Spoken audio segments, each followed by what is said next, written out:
So, you want to know more about the voodoo? Good, good. You have come to the right place. My name? My name is Nazeebo, and this is a no-nonsense guide. Bruh! I want to show you my strength. Alright, Nazeebo, get out. Ryoma, but this is my guide. No, it's my guide about you. I told you I don't want you in here, okay? You're getting spiders all over my equipment. Okay, I see now. I will remember this day, Mr. Ryoma. The voodoo will come for you. Yeah, now hurry along. And take Gary with you. Okay, sorry about that. Let's quickly talk about his strengths and weaknesses. Nazeebo is a late game monster with DPS that is unrivaled. His damage is often considered invisible as the spiders and toads are not super telegraphed in team fights. He can trap focus targets or block areas of escape using his zombie wall. Similarly, he can use Gargantuan, which is his most used heroic, to siege or zone. He's incredibly good against comps that have more ability damage due to the level 13 talent Superstition. Unfortunately, Nazeebo's late game strength is also his weakness. He's not as impactful in the early game and tends to be very mana hungry. These are solved later on in the game, but the problem is actually getting there. You have to spend more time than other heroes clearing lanes in order to build up enough stacks for his level 20 talent Vile Infection. This can be a little frustrating if your team is clearing waves before you can even reach them. And to all you players who are doing this to your Nazeebo, I really hope you go and think about having a lovely day today. Nazeebo is a lot of fun to play, and the key to mastering this hero is knowing very well what he's capable of doing. Zombie Wall is an incredible tool which can be used to trap focus targets or block off escapes.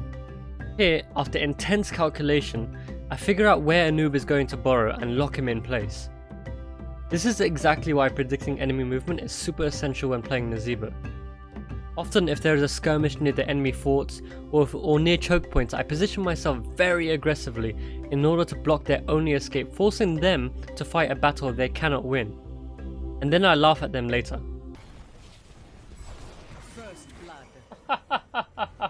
You flourish in the late game, but that doesn't mean you're useless before then. It's all about utilizing everything you have to carry your own weight.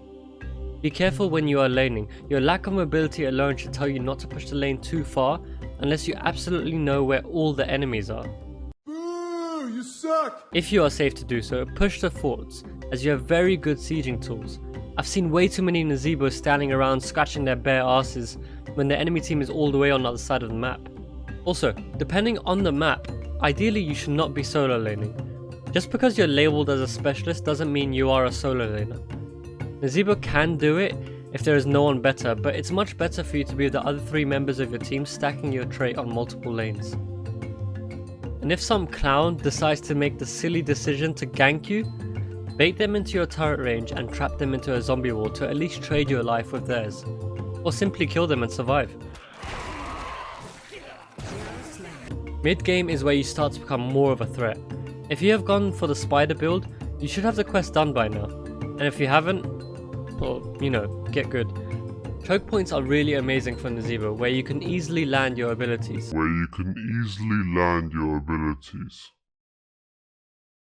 In team fights, usually you will want to use Gary in the middle of the enemy team.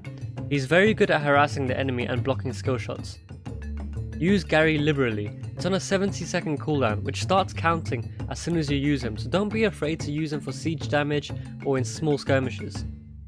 Once you reach level 20 and have enough stacks for Voodoo Ritual, this is where you should feel that nerdy adrenaline rush. You literally can feel the voodoo inside you and start having crazy Nazeebo outbursts. You are a damage monster. I don't believe there is any hero in the game that can rival you at this point. All of a sudden you're going against paper tanks, assassins that may as well walk around with 1 HP, and supports looking for more buttons to heal with.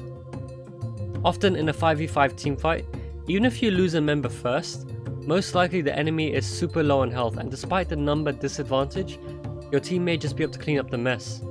Honestly, the playstyle at 20 isn't much different than mid game. All you have to do is throw stuff and watch things die. So let's talk about some builds.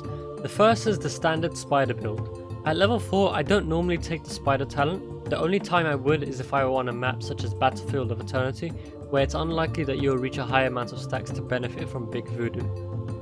The aim of this build is simply to hit one target of your spiders over and over until they die. Like I said at the start of the guide, Superstition is a must pick against heavy ability damage comps. Even if the enemy has a Vala and a Mage, I wouldn't give a damn and I'd still take Superstition because your massive health pool is enough to ignore the few auto attacks you will receive. His alternate build is more of a hybrid build. For some reason, Nazeebo has the throwing range of a toddler. It's probably because he literally can't see past that mask. This makes it difficult to land your abilities on the slightly squishier targets. Taking the range at level 1 is actually super strong. It allows you to use effective zombie walls and spiders from a safer location. Blood Ritual at 4 pairs really well with this build, as you will also be going for Dead Rush at 7. The aim of this build is literally to chuck spiders and zombie wall on a creep wave, mount up and stay within the range to get the XP and move on to the next lane. The sustain from Blood Ritual means you should never have to Hearthstone. At 16 you still take the spiders. To put it simply, it's because of numbers. You dish out more damage with this talent than you do with Ring of Poison.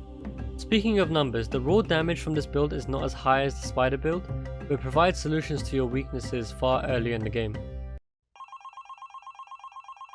Hey, Nazeebo, can you hear that? Yes. I hear the call. Hey guys, if you enjoyed the video, be sure to check out my other no-nonsense guides. And if you want to see me and my crazy Nazeebo plays live, then be sure to check me out on Twitch. Till next time guys, see ya!